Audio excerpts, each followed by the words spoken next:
Yeah, it is the Wild West. You really have to watch yourself. If somebody is considering buying property, whether it's Mexico or any place else, make sure you get a reputable real estate agent and attorney because there are so many ways you can get screwed.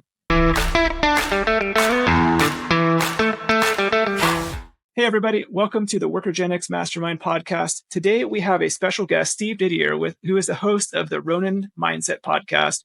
He is a fellow digital nomad and business owner, entrepreneur, and has a great story that he's going to share to give you guys actionable tips and strategies so that you can take your business to the next level and change your life to have a life of location independence and financial independence. And Steve's going to share how he did that. And hopefully you can take some of those lessons learned to apply to your own businesses if you want to have a similar lifestyle. Steve, welcome to the show. Totally appreciate it. Thanks for having me. I'm looking forward to this. So, Steve, your background, you were a Vegas bouncer, real estate entrepreneur. You went through the highs and lows of the real estate financial bubble. You wanted something more. You embraced the nomadic life, became an entrepreneur while traveling. Tell us, how did you do this? It's been a kind of an interesting journey. There's been a lot of twists, turns, dead ends, like many people, I would imagine. I've always had kind of the entrepreneurial spirit. And when I got out of the Army, I ended up in Las Vegas and I did a variety of things. I was a personal bodyguard for some, pretty high-level A-list celebrities. I worked as security at a nightclub, various nightclubs around town, and bartended, and I kind of got tired of living that life. I'd been kind of nomadic before that, being military and just wandering around just within the U.S. But I started a real estate business then, and it did very well. Vegas was booming at the time, and it was making a lot of money. But I found myself being really dissatisfied. But I really couldn't change anything. It was golden handcuffs. Yeah. I was making too much money to just walk away, and then the real estate market crashed. And I lost everything. I was completely wiped out. I was leveraged way too far. And, I got a divorce. So all these things just took everything I'd been working, 12 years to build and wiped it out. Big reset button. Big, giant, violent reset button. But, after kind of wallowing around in my own self-pity and depression for a while, I was like, you know what? This is probably a blessing in disguise because now I can get away and do something that really fulfills me and travel. I always wanted to travel. I always wanted to live abroad. And so I packed up everything that I owned. I sold pretty much everything, gave away a lot of stuff, put my dog, 2 boxes in a suitcase in the car, and I drove from Las Vegas down to Playa del Carmen, Mexico. And that was kind of my first dipping my toes into the, digital nomad or expat life, more of an expat because I had a dog and it's really difficult to bounce. I had a 100-pound pit bull. It's really difficult to fly all over the place when you got a dog like that. So I posted up in Playa del Carmen for a while, and I was doing a variety of things. I was doing like online marketing, selling digital products, and I also worked in real estate in Mexico for a little while too because I wanted to learn international real estate. Because ultimately I want to invest globally. That was my thought. What were some of the challenges that you faced just kind of internally or mentally, when you're in Vegas, you've had this big reset and you're looking at going international? What were some of the things that were kind of holding you back that you had to overcome? That's a good question. I don't think I had a lot of the stuff holding me back that a lot of people might. I didn't have super deep roots there. I had good friends, but I had gotten a divorce, lost my business. Everything was like that big reset button. So I didn't have a lot of stuff holding me back there. But one thing I really did notice that was kind of interesting is when I was going through all my stuff, I had a house, garage, like everybody else does. And I was like, okay, I'm going to lighten the load. And when I was selling stuff or giving stuff away or donating things, I found it was, for some reason, so difficult to part with some of these materialistic items. And I was like, no, I'm going to keep them. I'm like, why? It was the weirdest thing that you have these emotional attachments to physical things, Has there been anything that you've looked back and been like, oh man, I wish I had kept that? No. No, absolutely not. Some of the stuff with sentimental value did keep. I've got them at my buddies in Minnesota. My old high school friend of mine is just in his garage. It's basically kind of a de facto storage unit. But no, absolutely not. Nothing. Can't even remember the things that were causing me so much distress to let go of right now. Now, when you were kind of planning on making the leap to go international, were you considering any other countries besides Mexico, or was like, hey, this is like close to me. I'm already in Vegas and I can drive there so I can keep the dog? Or did you consider Canada or anything else? No, I didn't consider Canada. For me, that's kind of too close to the US in terms of culture, and I want something different. And also, it tends to be a little bit cold. I wanted tropical beaches. So Nice. I didn't necessarily plan on, I didn't know how long I was going to be in play. I didn't have any plan. I just drove there and found a place to rent and, set up shop. I ended up being there a little over 5 years. What's the process like of finding a place to live when you're international? I mean, is it the same? You just go on Zillow or Craigslist and find a rental, or how does that work? What I did in that particular case is I found a rental agent on Facebook. There are different groups on Facebook. Pretty much anywhere you go now, there are groups on Facebook, and you can find rental agents or things like that. So I found a rental agent. I don't know exactly what group or exactly how I connected with her, but I pretty much had something tentatively nailed down when I got there. So yeah, I'd put a small deposit to hold it. If I didn't like it, it was nothing I couldn't walk away from. But it was good. It was good. So has there been anything like on the financial side, talk about getting the deposit? What does that look like as far as like, have you had to create foreign bank accounts? Have you been able to work mostly with your existing US bank accounts and use other kind of transfer tools? What do you do to, get money for rent or deposits or, general spending money? That's another really good question. When I first got down to Mexico, the regulations were a little bit more lax. So I was able to open a bank account with a tourist visa. Oh, wow. Which you can't go now. I had kept a little bit of money in there, and when I went back, I was going to see if it was still open. They had closed it on me, and I was like, "Well, can I reopen it?" And they're like, "Well, if you got your full residency," I'm like, "No, I don't have that yet." So, what I did a lot of times, if I needed to get a decent chunk of money, normally I just use ATM machines with my, American bank account. But if I needed a pretty big chunk of money, I would just go online to Western Union it from my bank account in the US to a place in Mexico to go pick it up. Okay. That's pretty easy. Yeah, it wasn't too bad. Just once a month I had to go down, and then there's a store called Electra where you can buy a bunch of stuff, but they always have a Western Union there, so I would just Western Union. That's not necessarily ideal. There's a lot of other better ways to go about it, but it was easy enough that it didn't cause me to go search for another method. Awesome. So when you got to Mexico, you started some, dabbling in some new businesses. You mentioned like marketing, and got involved in real estate. What was the process like for picking what you were going to do first, and what did that look like? Well, I had started doing some affiliate marketing online prior to moving to Mexico. So that's kind of what I guess gave me the financial confidence, because like I said, I'd been wiped out. I didn't have a whole bunch left over. I didn't have a whole bunch sitting in savings. So I had some. I started just basic online marketing, selling affiliate products and things like that.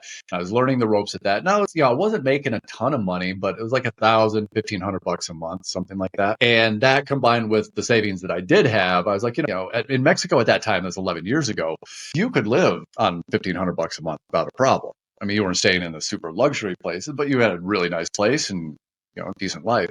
It's a whole different ballgame in terms of cost of living now in Mexico, especially by the carbon.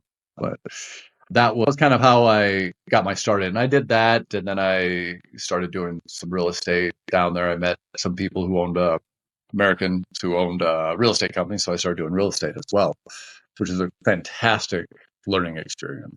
What did that look like for doing real estate in Mexico? Did you at this point have like residency already? Was that required to do real estate there, or how did you get started doing that? Yeah, basically I had to get what the term is, sponsored, but the business says they have to hire you, and then you have to go back to the embassy in the US and then come back, get your temporary residency. So yeah, I had to go that route. I did not keep that up though, the residency part of it, because when I stopped doing real estate, I was like, it doesn't really matter. Yeah. What was it like doing real estate in Mexico compared to what you had done in the US? It's really the Wild West in Mexico compared to the US. When I was a real estate agent in the US, everything is so regulated and everything is just dotted I's, crossed T's. In Mexico, there isn't, especially at the time, there wasn't like a real MLS system. You could just be like, hey, I'm a real estate agent. Anybody can be a real estate agent. Your taxi driver could be a real estate agent. There's no testing, there's no certification, there's nothing. You could just, hey, I'm a real estate agent.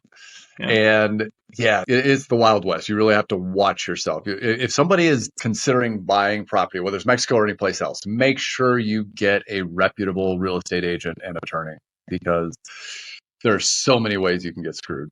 What was the typical market or client that you were helping when you got the real estate or were doing real estate in Mexico? Well, being my Spanish is I'd say just below conversational. I wasn't selling to Mexicans. I was selling, my target audience was, primarily Americans and Canadians who were coming down. And a lot of them wanted to buy, condos that they could stay in maybe a couple weeks out of the year and then, put on Airbnb or VRBO and kind of have a cash flow sort of situation. So it was kind of people who liked the area, but also had a investment sort of mindset. So when it comes to numbers, that's my gig. So it's pretty easy to show people, exactly where they can make their money and how they can live. It's a lifestyle and cash flow. Awesome. So after you were doing real estate for a while, what was next?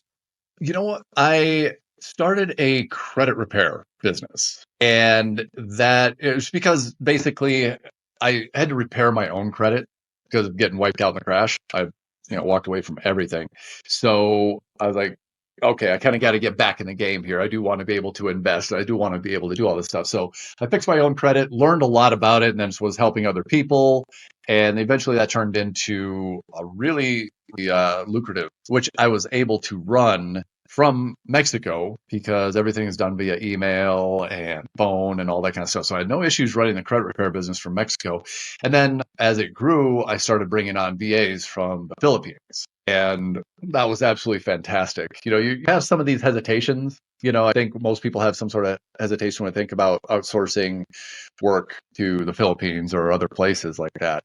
And I had those same sort of, okay. But best decision I ever made. The workers I got in the Philippines were absolutely phenomenal. So much better, unfortunately, than the workers in the US. Yes. It was, but yeah, it was absolutely fantastic. And so as What I were some of scaled up, the, I kept, yeah, I was going to say, what were some of like the pain points that made you get to the point where you're like, look, I need help. I need to start bringing on assistants to help make this thing keep going and grow. just the sheer amount of manual stuff that you have to do in terms of with the volume of clients that I was doing, the credit report reviews, when results come back, you have to go through the credit report, find out what came off, what was updated, everything like that. So all of those very time consuming tasks and kind of tedious. We had, I had an online portal system and all that. So a lot of the stuff had to be entered manually and things like that. So that is basically the bulk of work that I offshored. And then I also brought on a front-facing girl who was absolutely amazing with English and stuff like that. So she would handle the phone. She would chase people, if their billing was behind or whatever, all that kind of stuff, the day-to-day operation of the business, which freed me up to, be the rainmaker, to go get sales, bring on more clients, do the marketing and all that kind of stuff. So each VA that you brought on was basically like an investment. You're getting a return because they're freeing up your time to go do the rainmaking activity and generate more revenue. Yeah, absolutely. Every time I brought on one, I'd say my income jumped. That's awesome. What was some things that you did to get clients, given you couldn't do a lot of the traditional marketing of, showing up in person, shaking hands, meeting business owners or other potential clients at like in-person networking events?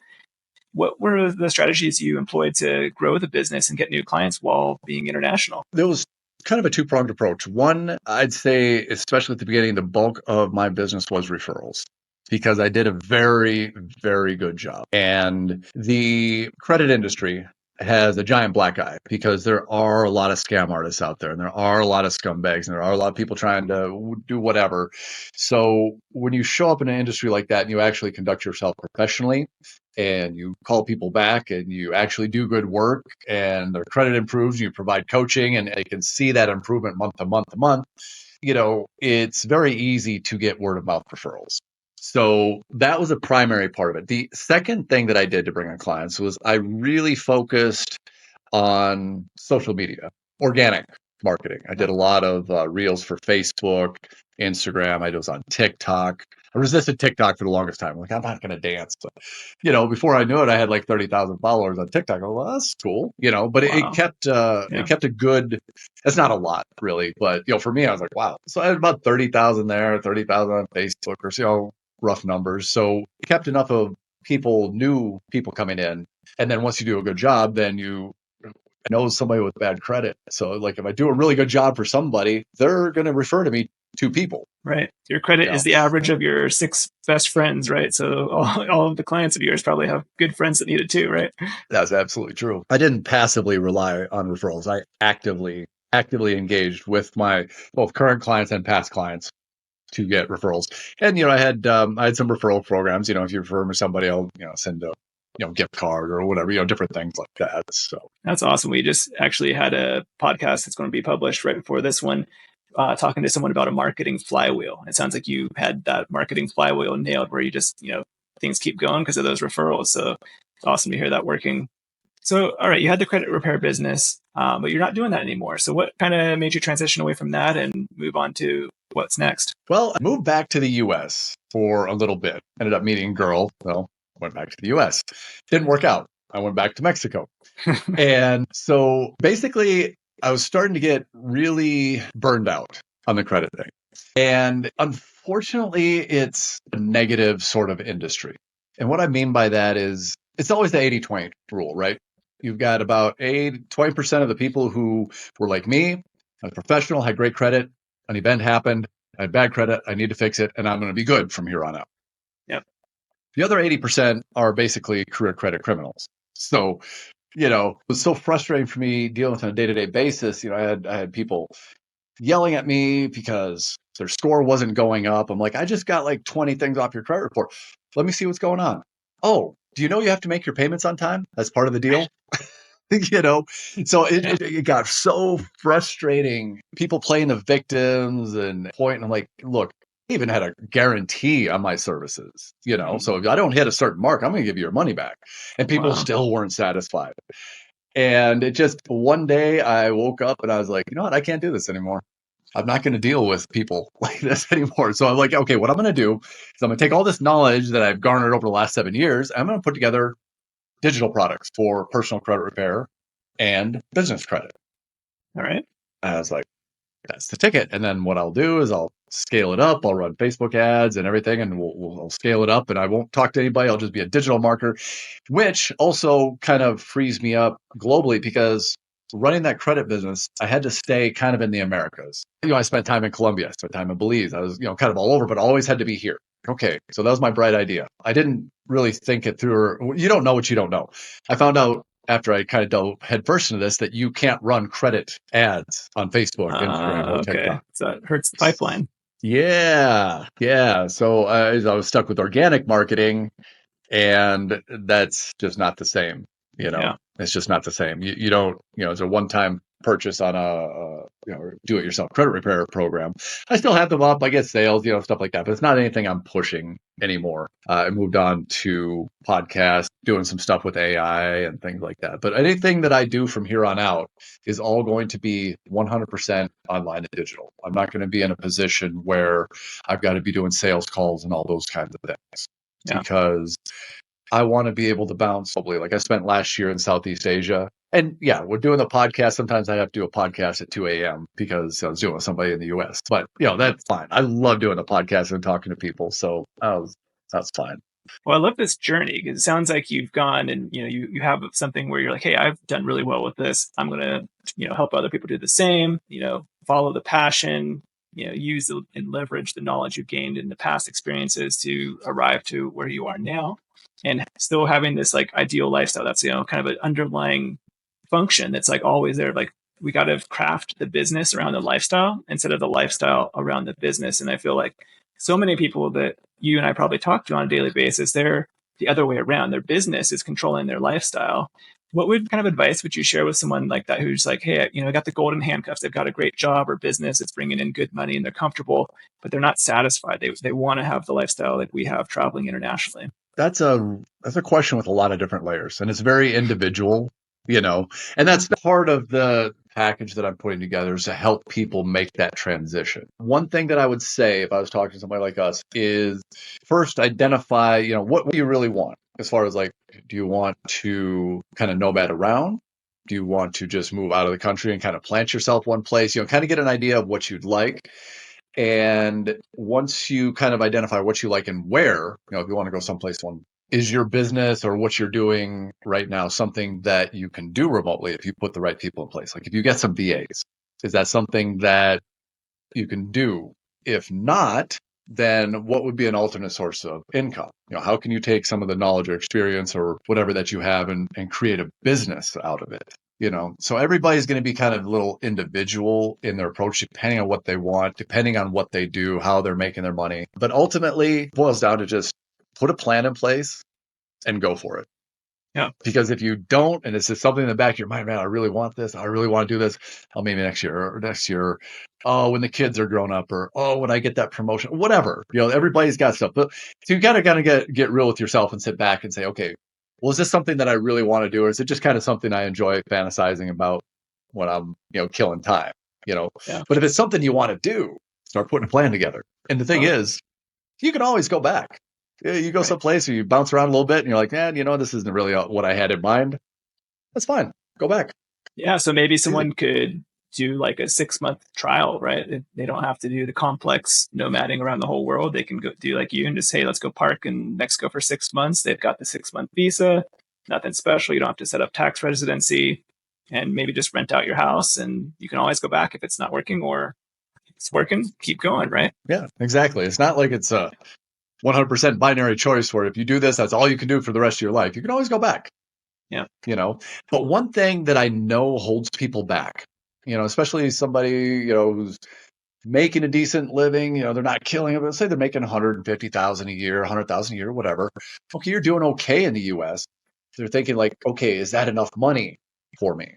And what people don't realize is there are so many different tax structures that you can put into place. You could have offshore corporations. Like if you have an LLC in the US, you could have a corporation wherever, Hong Kong, Singapore, that owns that LLC in the US, flow everything through there. And then if you have a tax residency someplace else, you're basically exempt from paying taxes in the US up to more or less about 120,000 a year. But that's after, because this offshore corporation can pay your rent, your airfare, your everything. So that 120,000 up to that you can take in tax free as personal income is really just personal income. Absolutely. Another thing people don't think about is the affordability. Other places, the cost of living is lower. You're not having to do that game of keeping up with the Joneses. You may not even have to have a car anymore. Health insurance, that's a huge line item for some people, especially self-employed, that just goes away or can be dramatically reduced. Yeah, it's how cheap it is some places overseas. Like you're in Vietnam, I challenge you to spend $5,000 a month. You could go 5-star restaurant every night of the week. You're not going to go through $5,000, unless you're renting yachts or doing really crazy stuff. It's advantageous financially. And I had people hitting me up on Facebook and like, oh man, must be nice to be rich and just traveling around the world. I'm like, well, I'm not broke. But I guarantee I'm spending a lot less money living this lifestyle than you are sitting there in a place you don't like. Exactly. What has been the biggest surprise living internationally for you? The biggest surprise? That's a really good question. I honestly don't know the answer. Well, it's okay if there's nothing. I mean, that's something people might worry about. Like, Steve, he's been doing this. Like, was there a big problem that you had to overcome? Or, has it just been pretty much easy living? The biggest surprise was, or still continues to be, is how many people globally speak English, Because that's obviously, I didn't know any other languages when I left. I have basic Spanish now and all that. But, even traveling around, like English is kind of the default second language everywhere. Right. And that makes it really easy for, native English speakers to kind of get around. Obviously, you can end up in a place where nobody has any idea, but overall, yeah, that's good. And then I think just how friendly and accepting people are in most places. It's warm reception when you truly embrace a culture and you're living in it and you're really interested in learning and not coming down as some loudmouth American who's trying to push our values and our culture on everybody else. And you're just truly there people really respond to that. Yeah. One thing that we've seen is just people are really curious about it when they kind of realize, like, no, we're not just tourists here for the week on beach vacation or whatever. They're like, oh, like, how do you do this? And, what do you like about our country and things like that? They really open up and share a lot more. And one thing that we've noticed, and our kids talk about it too, it's kind of like a family joke, is, we've really worked hard to embrace the culture and like learn Spanish now that we've been in these Latin Spanish speaking cultures. And we find we actually get a lot better service, even if we've not mastered the language, just trying. Like, we're trying to speak in Spanish, do the best we can. Like, people respond really well. They're like, oh, they're not just coming down here, forcing their language on us. They're trying to embrace our culture, and we get better service. We get better values. Like, we get deals on things that you wouldn't even think about because it's like we tried. Yeah. Just the effort. People really appreciate it. especially, places like Colombia, Mexico. Like if you're trying to speak Spanish, even if you're not good at it, but you're really trying, people are so accommodating with it and they really appreciate that. Spain, not so much. I'll have to keep note of They'll that. correct you on everything. So I don't know. Yeah. Awesome. Well, Steve, you've shared a ton of great resources and love sharing this experience that you've had with other business owners that might be considering, really switching things up and taking the red pill, living internationally, having that life of their dreams. People want to get in touch with you. You've the Ronin Mindset Podcast, and we'll have all the links to that in the video notes, as well as a link to get directly in touch with Steve and learn more. Thank you, Yep. So Steve. there'll be some material there, some basic guides on becoming a digital nomad or expat or global citizen, whatever you want to call it as well. And yeah, reach out if you have any questions. More than happy to chat with people who are considering taking that leap, because it can be kind of intimidating, but is it worth it? Absolutely. 100%. All right. Thank you, Steve. All right. Thanks, Harley.